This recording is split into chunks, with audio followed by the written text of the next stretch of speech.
बनेंगे, थोड़ा सा वेट करो। ठीक है, लास्ट क्लास मैंने बताया था, ठीक है, ये रिलेशन देख लो,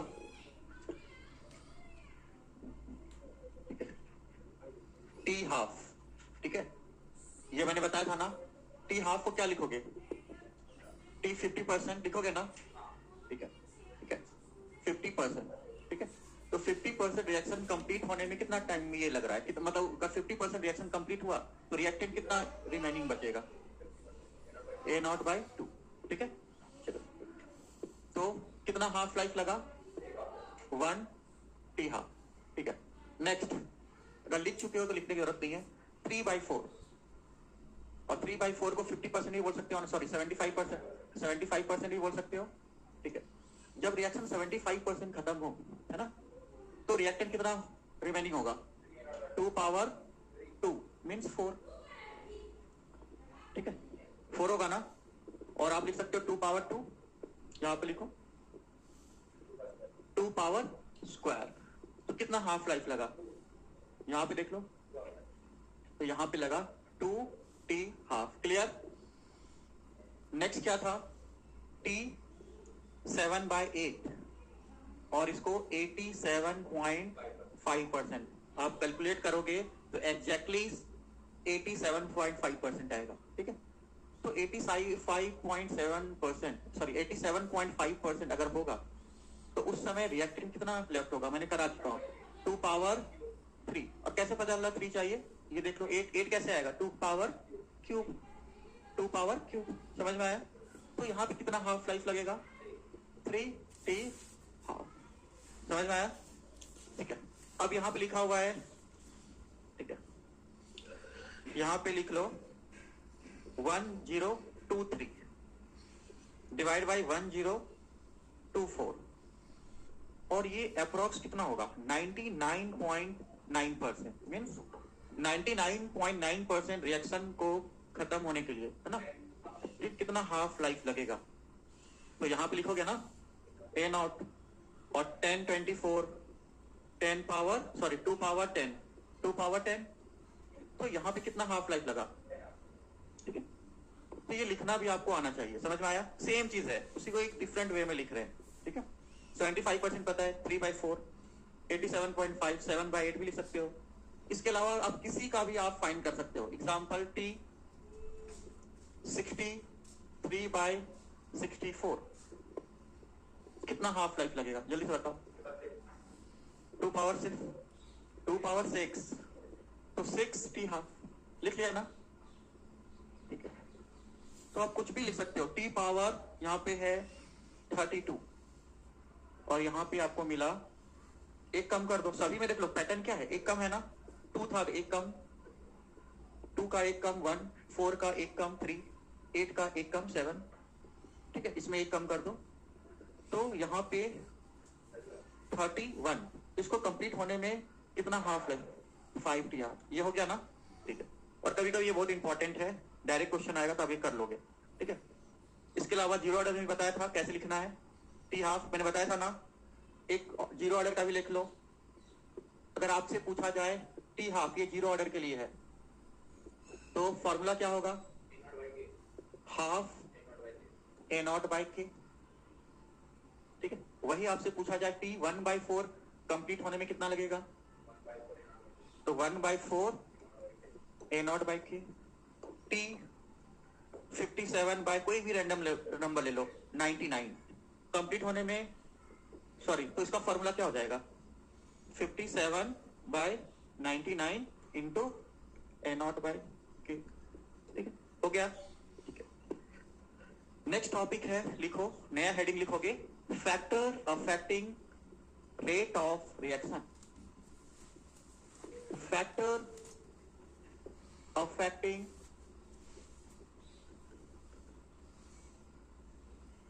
रेट ऑफ रिएक्शन, ठीक है, factor affecting rate of reaction, ठीक है। कौन कौन से फैक्टर डिस्कस करना है उसका लिस्ट बना लो। पहला concentration,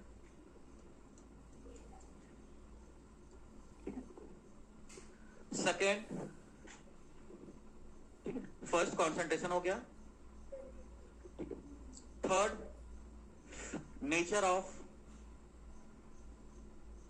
of reactant. Third, temperature.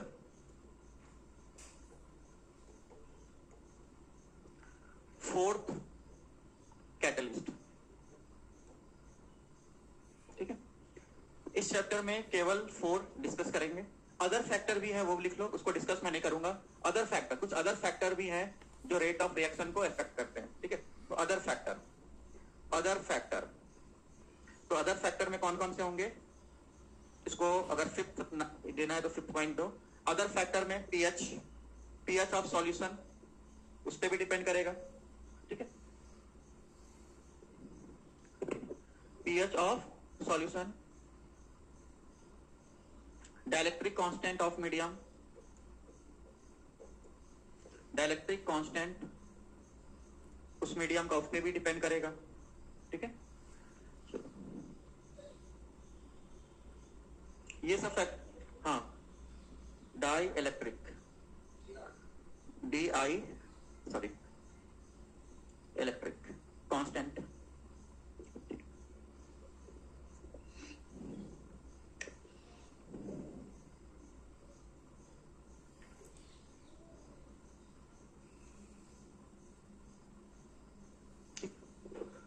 Next, pressure पे भी डिपेंड करेगा। ठीक है, चलो एक्सेट्रा, ये लिख लो। केवल यहां पे मेनली 4 डिस्कस किया जाएगा। कौन कौन? Concentration, nature of reactant, temperature and catalyst. ठीक है, हो गया। पहला हेडिंग दो, कॉन्सेंट्रेशन। हो गया ना? Write first heading concentration.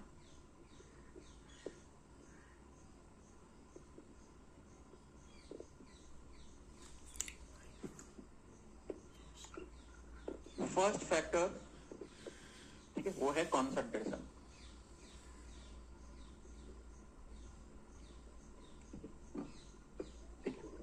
Concentration, तो रेट और कॉन्सेंट्रेशन में रिलेशन आपको पता है ना, R is equal to K A power N, और N क्या है? Order of reaction.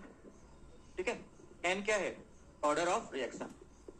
तो अगर N इक्वल टू 0 है तो rate is equal to constant. इस केस में रेट जो है वो कांस्टेंट पे डिपेंड नहीं होगा ना। N इज इक्वल टू 1 है तो rate directly proportional to concentration. N is equal to 2 है, उस केस में rate directly proportional to concentration square. समझ में आया? ये लिख लो और इसी में एक टेबल बनाओ। ठीक है, ठीक है, चलो इसी में आप टेबल बनाओ।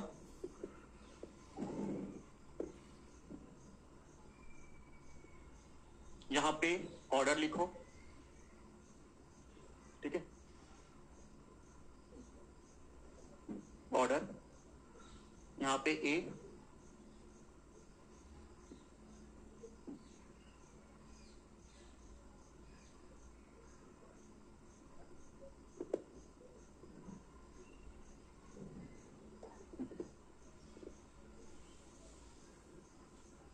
कॉन्सेंट्रेशन और रेट। ठीक है, ये लिख लो ऑर्डर। तो फर्स्ट लिखो जीरो ऑर्डर। जीरो ऑर्डर में इधर ध्यान दो, कॉन्सेंट्रेशन मान लो ए है, इनिशियल कॉन्सेंट्रेशन क्या है? ए। अगर ये डबल हो गया, 2A हो गया, तो उस केस में रेट क्या होगा? जीरो ऑर्डर है, कॉन्सेंट्रेशन को आपने डबल कर दिया, तो रेट क्या होगा? No change, no change. Rate में कोई चेंज नहीं होगा। क्यों? Rate is constant, rate do not depend on the concentration. Clear? First order है, आपने कॉन्सेंट्रेशन को डबल कर दिया, 2A, कॉन्सेंट्रेशन को आपने डबल कर दिया। ठीक है, तो उस केस में रेट क्या होगा? कितना टाइम्स इंक्रीज होगा? रेट जो है वो डायरेक्टली प्रोपोर्शनल टू कॉन्सेंट्रेशन है। आपने कॉन्सेंट्रेशन को डबल किया तो रेट भी डबल होगा, तो रेट यहाँ पे डबल। ठीक है, तो लिखो 2 टाइम्स लिख सकते हो ना। रेट कितना टाइम्स इंक्रीज होगा? 2 टाइम्स इंक्रीज, 2 टाइम्स इंक्रीज हो जाएगा। ठीक है, चलो नेक्स्ट ऑर्डर ऑफ रिएक्शन 2 है। Order of reaction is 2। Next order of reaction is 2 और कॉन्सेंट्रेशन 2 टाइम्स इंक्रीज हो गया, तो रेट कितना टाइम्स इंक्रीज होगा? स्क्वायर देख लो ना, 4 टाइम्स, तो रेट जो होगा 4 टाइम्स इंक्रीज हो जाएगा। ठीक है, और ये कुछ डाटा है आपको याद रखने हैं। एक और लेता हूं, थर्ड ऑर्डर कॉन्सेंट्रेशन, ठीक है, 2 टाइम्स इंक्रीज हो गया, तो रेट कितना टाइम्स इंक्रीज होगा? 8 टाइम्स, 2 पावर 3 8, तो 8 टाइम्स इंक्रीज। ठीक है, यहां तक लिखो। उसके बाद मैं क्वेश्चन देता हूं।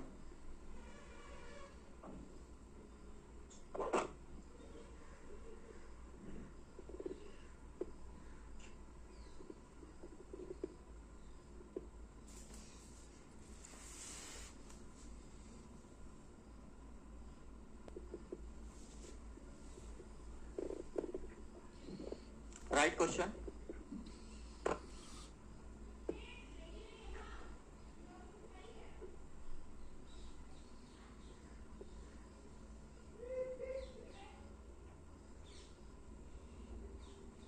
ठीक है, और ये एलिमेंट्री रिएक्शन है, एलिमेंट्री रिएक्शन। ठीक है, इधर ध्यान दो, किस टाइप का रिएक्शन है? Elementary reaction. तो उस केस में ऑर्डर और मॉलिक्यूलिटी दोनों सेम हो जाएंगे। तो इस रिएक्शन का ऑर्डर क्या है? ये जो रिएक्शन है उसका ऑर्डर क्या हो जाएगा? 1 5 हो जाएगा ना। ठीक है, 5 हो जाएगा। ठीक है, अब आप क्वेश्चन है लिखो, if concentration of A is triple and concentration of B, if concentration of A is triple and concentration of B is double, find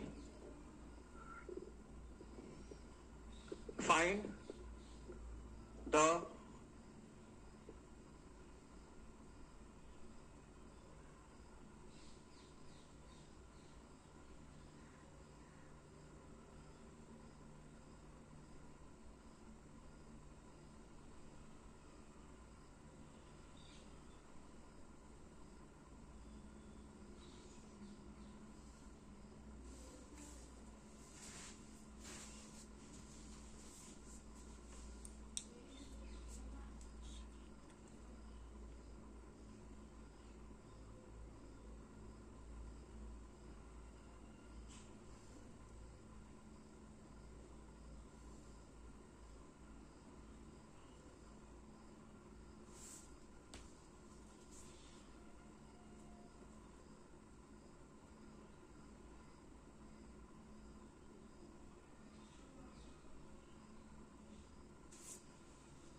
third temperature.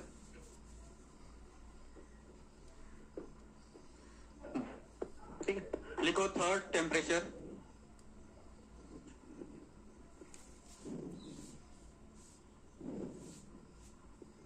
लिख लिया।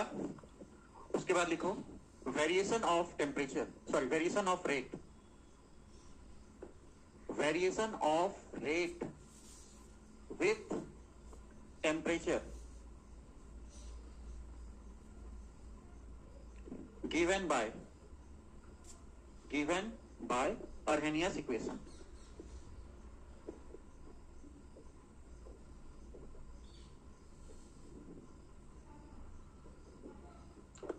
ठीक है, variation of rate with temperature given by Arrhenius equation. ठीक है, equation. और Arrhenius equation क्या है?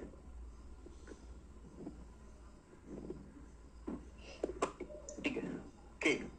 ठीक है, इधर ध्यान दो, के रेट इज इक्वल टू के ए पावर एन। मीन्स रेट जो है वो कॉन्सेंट्रेशन पे भी डिपेंड कर रहा है और रेट जो है वो रेट कांस्टेंट पे भी डिपेंड कर रहा है। रेट कांस्टेंट ज्यादा होगा तो रेट ऑफ रिएक्शन भी ज्यादा होगा। ठीक है, चलो। और ये जो रेट कांस्टेंट है के डिपेंड ऑन टेम्परेचर। के किस पे डिपेंड करता है? के डिपेंड ओनली ऑन टेम्परेचर। हाँ, ऑन टेम्परेचर। ठीक है, उसके बाद लिखोगे इट डू नॉट डिपेंड